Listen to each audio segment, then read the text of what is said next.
talking about Dr. Yong 201, he usually communicated to a lot of people through his Facebook post. And the latest post, he was talking about this Songkran holiday, how we should use the virtual visit instead of the real visitation to the elderly. As you know, the elderly is actually the highest risk, the most at-risk group to get infected and will have severe symptoms. So Dr. Yong says that the current rate of COVID-19 infection is more serious than a year ago and suggests that the tradition of visiting the elderly to receive their blessings be replaced with virtual visits to reduce the risk of infection.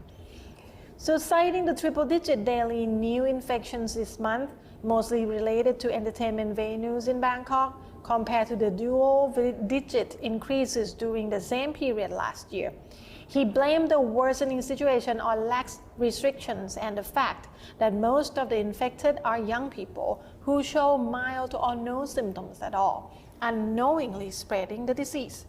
Dr. Yong said that assuming that the infections this year are 10 times higher than they were last year, and the preventive measures are 10 times less effective than they were last year.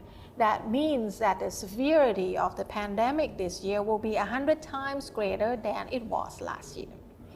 That sounds really scary.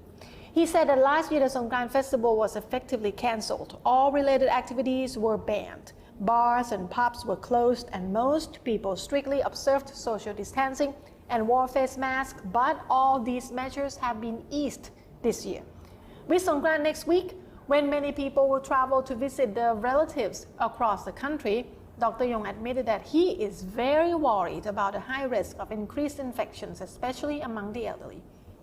So he said, avoiding unnecessary travel and making online visits instead are the best way to reduce the rate of infection. And he's also added that the stimulating the economy through the promotion of travel conflicts with the containment of the disease, which will backfire on the economy.